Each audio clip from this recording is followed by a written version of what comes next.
terlaksana. La ilaha illallah, la ilaha illallah, la ilaha illallah, la ilaha illallah, la ilaha illallah, la ilaha illallah, la ilaha illallah, la ilaha illallah.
Assalamualaikum warahmatullahi wabarakatuh. Ahlan wa sahlan. A'udzu billahi minasyaitonir rajim. Bismillahirrahmanirrahim. Rabbi shrah li sadri wa yassir li amri wahlul 'uqdatam min lisani yafqahu qawli. Assalamualaikum para penonton semua. Moga lisan kami dimudahkan menyampaikan maklumat dan maklumat yang baik-baik bersandarkan Al-Quran dan Sunnah. Baik, alhamdulillah, topik pada hari ini masya-Allah memang satu yang saya kira patut dibahaskan, patut dibicarakan. Bukan sebab apa? Dalam hidup serba moden sekarang ni dan wanita, lelaki bukan pelbagai tanggungjawab. Kalau kita bayangkan seorang pemimpin yang berkaliber, seorang yang tegas, seorang sentiasa menegur anggota ahli di bawahnya kalau ada buat kesilapan. Namun kalau kita rujuk kepada cara Rasulullah, Rasulullah ada pekerja yang kata tak pernah dia kata aku buat salah tu salah ni. Macam mana kita jadi pemimpin? Dan ibu bapa, sebagai ibu bapa, kita kata kita kena ada kelembutan dan ketegasan, kena ada punishment. Tapi Rasulullah tak ada langsung hadis yang menunjukkan Rasulullah kasar ataupun memukul anak-anak baginda. Malah kalau anak ataupun cucunya menangis, Rasulullah akan cepat-cepat kata pujuklah anak tu, jangan dibiarkan menangis. Jadi kadang-kadang kita ni bergolak. Apa cara sebenarnya? Adakah dengan keadaan moden cara kita harus berbeza? Ataupun kita patut ikut cara Rasulullah yang begitu lembut? Adakah kita akan diperkotak-katikkan, akan dipandang enteng? Malah kalau kita dengar setengah-setengah jawatan di politik, kalau kamu ni tak keras, tak pandai berstrategi, orang akan lanyak kamu. Jadi itu adalah salah satu pandangan, persepsi kita pada waktu dan ketika ini. Kalau nak buat baik sangat, nanti orang bully kita. Kalau kita kasar, tak ikut cara Rasulullah. Baik, hari ini kita akan betulkan apa yang tak betul. Kita akan cantikkan apa yang dah betul. InsyaAllah bersama kami di studio untuk mengongsikan topik bersamamu, Ya Rasulullah, akhlak teragung. Ialah bersama dengan saya, Ustaz yang sentiasa tak di mamah usia lah, Masya Allah, Ustaz Ahmad Syukri Yusof, yang merupakan ikon pertubuhan kebajikan anak yatim Malaysia, Peyatim. Ahlan Ustaz. Ahlan bik. Apa khabar? Alhamdulillah Ustaz, selamat Hari Raya. Selamat Hari Raya. Kesan lagi tu kuih raya tu serak-serak lagi. Itulah serak-serak, tapi dah makin okey dah, Alhamdulillah. Baik Ustaz. Ya. Itu mukadimah saya bagi sikit lah kan. Kadang-kadang orang macam kita belajar sirah Rasulullah, hadis Rasul, sunnah Rasulullah. Tapi ada benda yang kita rasa macam kalau aku ikut semua macam Rasulullah ni mungkin orang bully aku kot. Betul. Jadi boleh tak pertama sekali bagaimana kita ni nak memotivasikan diri? Sepatutnya kita sebagai Muslim, kita menonjolkan akhlak Rasulullah. Ya. Bukan cara lain, walau apa segalipun keadaan dia. Ya. Terima kasih Farah, terima kasih kepada semua penonton yang bersama dengan kita pada waktu ini. Umumnya manusia ni dia ada dua perkara. Yang pertama ialah dalaman, yang kedua ialah luaran. Itu doa yang kita baca ketika kita melihat cermin. Allahumma kama hassanta khalqi fahassin khuluqi. Ya Allah, sebagaimana engkau cantikkan kejadianku, maka perindahkanlah akhlakku. Perkataan kejadian ataupun fizikal ini dan juga akhlak ini daripada perkataan yang sama, huruf yang sama, iaitu daripada khalaqa. Kalau akhlak ni kita sebut khuluq, ataupun kalau jamaknya akhlaq. Adapun kejadian kita, fizikal kita disebut khalqa. Maka Nabi SAW, seperti yang kita tahu bahawa Nabi SAW dibangkitkan oleh Allah untuk sempurnakan akhlak. Innama bu'ithtu liutammima makarimal akhlak. Aku dibangkitkan untuk menyempurnakan akhlak manusia. Cuba Farah dan juga penonton kita lihat perkataan yang Nabi guna. Nabi ketika menceritakan kebangkitan baginda, Nabi cakap pun dengan penuh akhlak. Apa maksud penuh akhlak? Nabi kata, aku dibangkitkan untuk menyempurnakan. Bukan akhlak tak bagus pun kamu ni. Tapi tugas saya ialah untuk menyempurnakan lagi. Memperkemaskan lagi, memperindahkan lagi. Maksudnya walaupun Nabi dibangkit dalam keadaan kelemahan, tapi Nabi melihat ada sifat-sifat orang Quraisy yang positif. Sebagai contoh umpamanya memberi makan kepada jemaah haji. Itu sifat yang baik. Soal kemusyrikan, soal kejahatan itu perkara yang kedua. Tapi Nabi melihat dari sudut apakah bentuk positif yang ada. Ini yang kita dapat lihat daripada akhlak yang ditunjukkan oleh Nabi SAW. Dan kita pada hari ini, kita bukan sekadar ingin membaca cerita-cerita, kisah-kisah ataupun pedoman-pedoman daripada akhlak Nabi. Bukan semata-mata. Kalau tidak, ianya akan menjadi suatu yang berulang. Kita ulang, akhlak Nabi begitu, akhlak Nabi begini. Betul.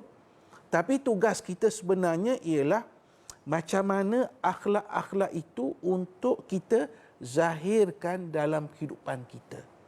Dalam semua perkara. Sama ada dari sudut peribadi, lahir daripada kita akhlak-akhlak yang indah. Dalam rumah tangga, lahir akhlak-akhlak yang baik. Dalam organisasi, dalam jabatan, dalam syarikat, lahir nilai-nilai yang baik. Sebab itu bila orang kata, kalau kita betul-betul amalkan akhlak Nabi, kita akan dilanyaklah. Kita akan diperkotak-katikkanlah.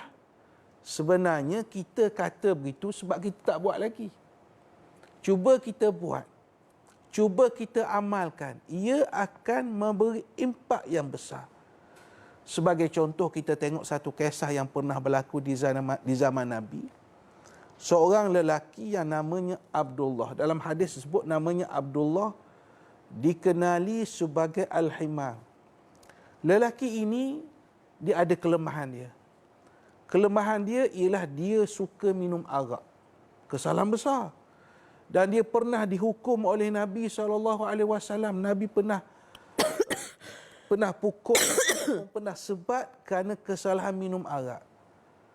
Satu hari datang lagi. Didatangkan lagi kepada Nabi dengan kesalahan yang sama. Berulang perbuatan dia.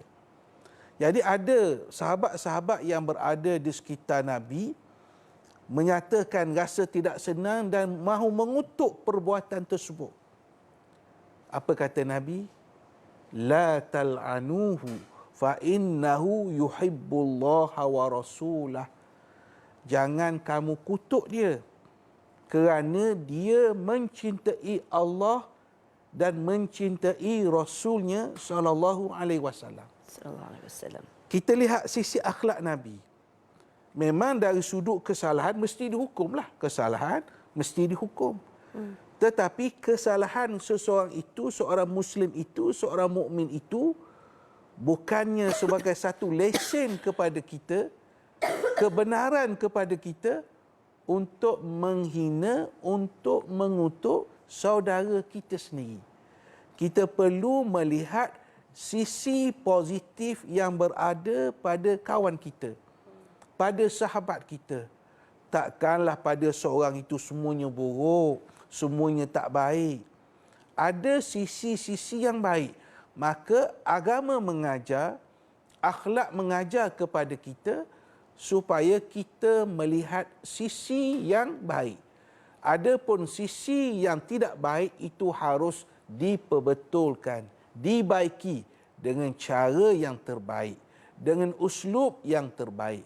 Inilah yang ditunjukkan oleh baginda sallallahu alaihi wasallam dalam kehidupan baginda, pamerkan akhlak yang baik sehingga kan Nabi sallallahu alaihi wasallam dicintai oleh para sahabat. Itu sudah semestinya lah sahabat-sahabat mencintai Nabi dengan kecintaan yang sukar kita gambarkan. Ditambah pula dengan orang yang tak kenal Nabi, bila berinteraksi dengan Nabi, bila melihat akhlak Nabi, maka mereka mula suka, sayang, cinta kepada Nabi, walaupun asalnya adalah musuh ketat Nabi SAW. Ini adalah pedoman yang ditunjukkan oleh Rasulullah SAW. Sebab itu syariat yang Nabi bawa ni, dia syariat yang bentuknya salihatun likulli zamanin wa makan. Satu syariat yang sesuai pada setiap masa, setiap tempat. Jadi apa yang ditunjukkan, yang dipamerkan oleh Nabi, itu adalah yang terbaik dalam kehidupan kita untuk kita jadikan Nabi itu sebagai contoh yang terbaik kepada kita. Sebab kalau contoh manusia ni, dia akan ada kekurangan. Kalau kita nak jadikan A ini sebagai contoh, sebagai idola, sebagai kita kata orang yang kita nak ambil semangat daripada hidupnya, bagus, tak apa, tak ada masalah. Tapi percayalah, bukan semua sisi hidupnya itu yang positif. Tapi bila kita katakan kita ambil daripada Nabi, maka kita sudah menjadikan satu contoh yang terbaik dalam kehidupan kita untuk kita ambil inspirasi dan juga semangat yang pernah ditunjukkan oleh Rasulullah SAW.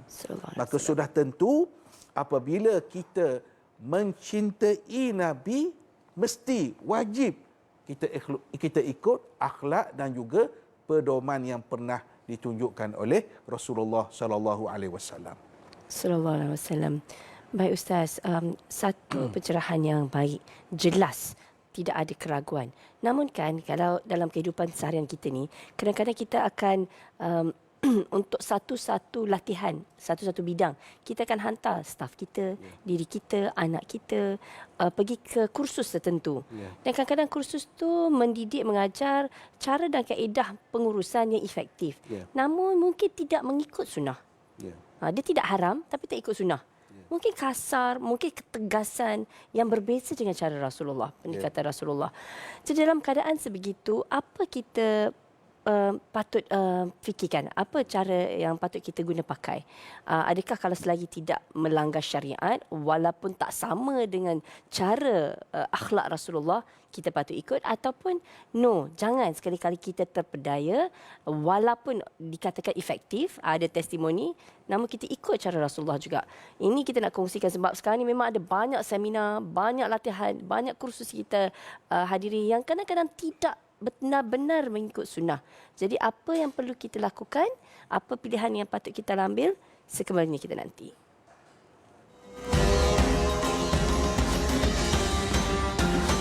Bijaksana, la ilaha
bijaksana. La ilaha illallah, la ilaha illallah, la ilaha illallah, la ilaha illallah, la ilaha illallah, la ilaha illallah, la ilaha illallah, la ilaha illallah.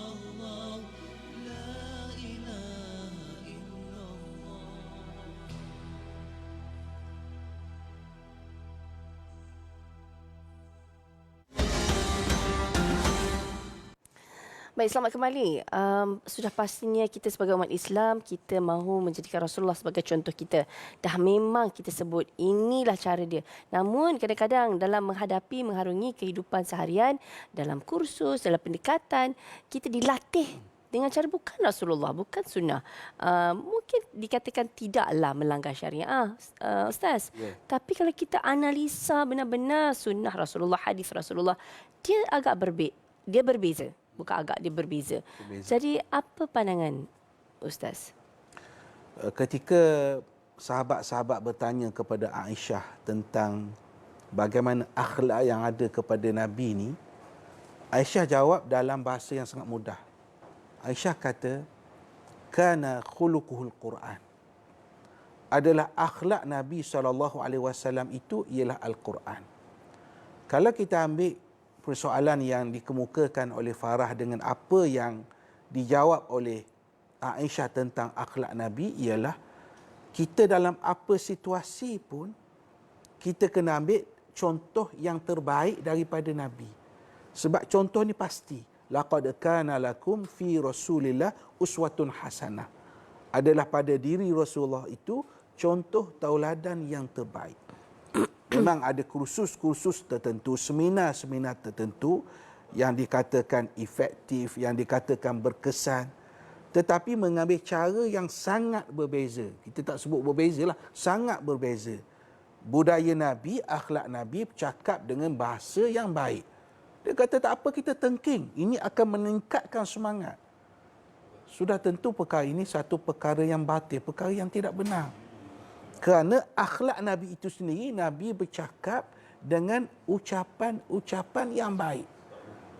Dan kalau teknik motivasi itu menyebabkan orang takut, orang marah, itu suatu yang tidak kena dengan apa yang ditunjukkan oleh Nabi. Sehingga Nabi kata, tidak sepatutnya seorang lelaki itu menakutkan saudaranya.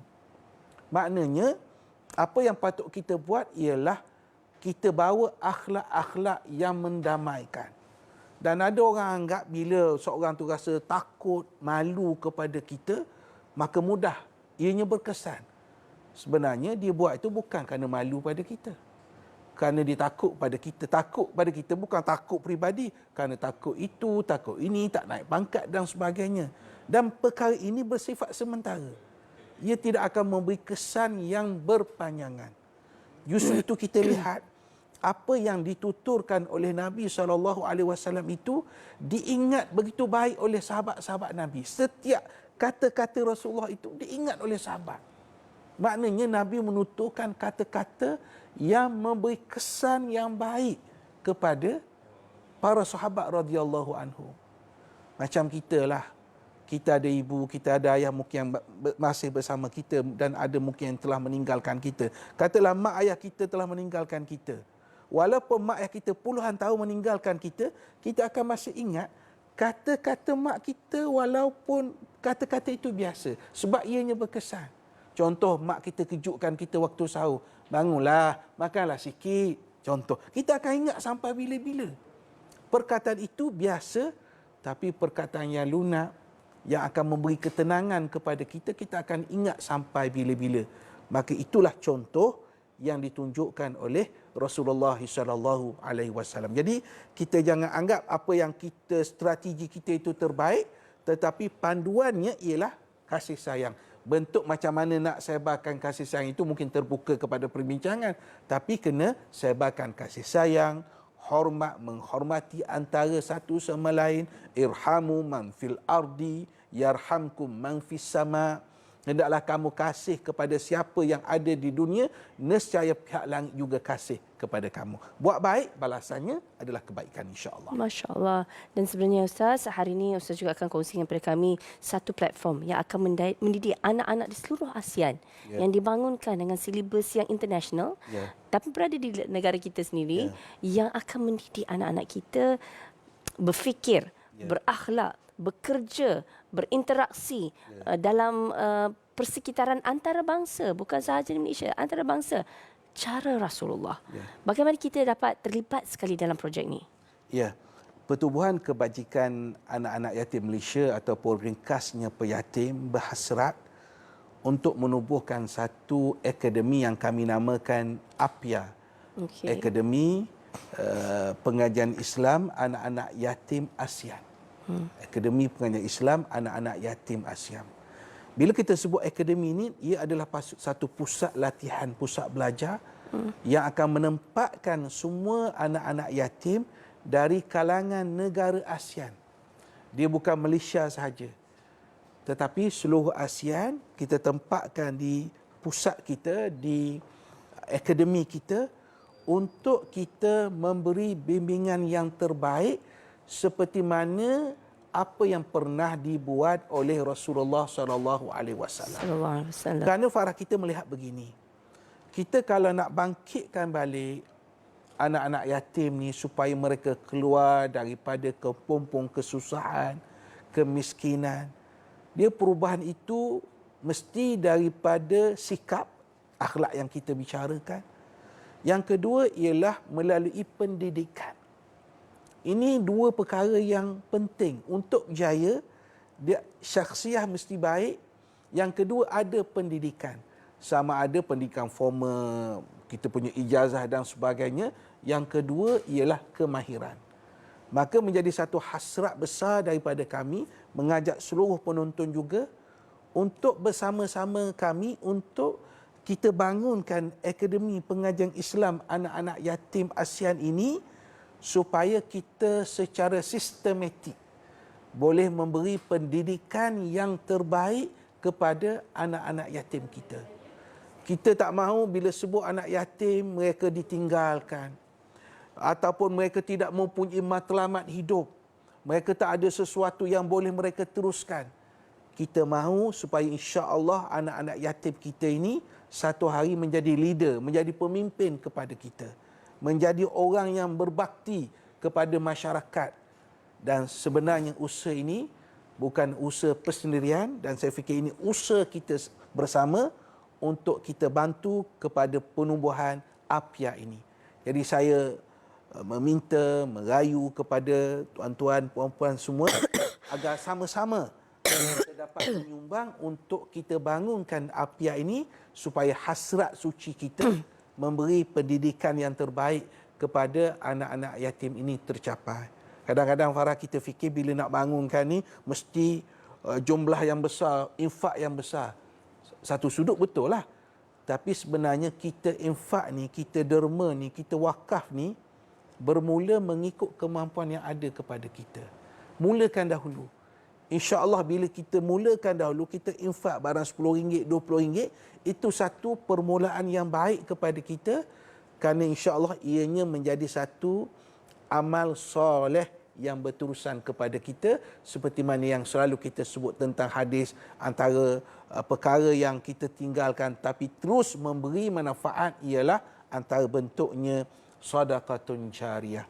Sedekah jariyah, mudah-mudahan tujuan dan matlamat kita untuk membangunkan APIA ini diletakkan oleh Allah Subhanahu Wa Taala sebagai sebahagian daripada amalan solihah, amalan yang soleh, insya-Allah.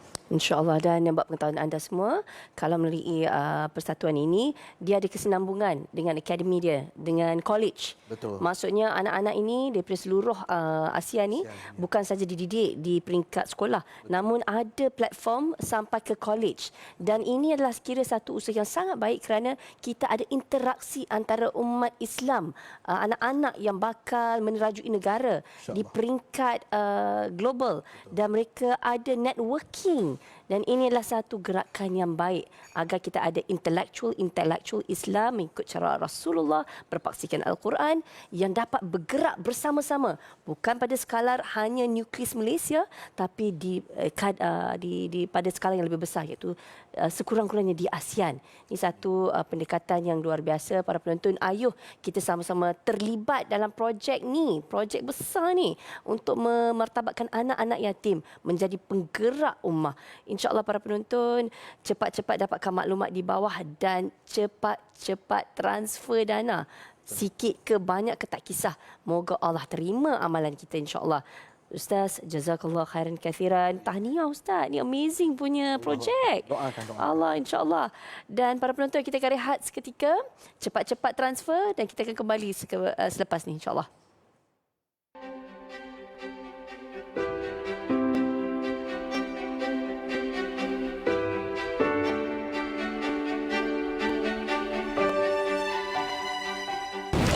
Mak, Aisyah dapat nombor 1, Mak.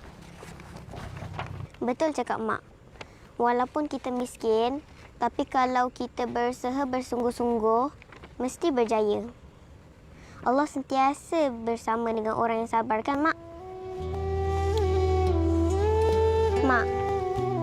Mak rehat dah dulu. Besok Aisyah datang balik.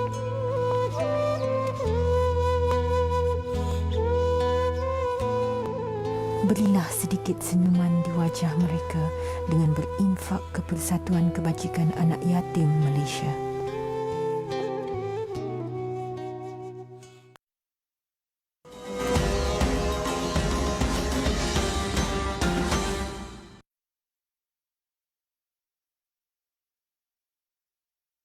Allahul Qudus yang maha suci, Allahul Aziz yang maha perkasa, Allahul Hakim yang maha bijaksana. La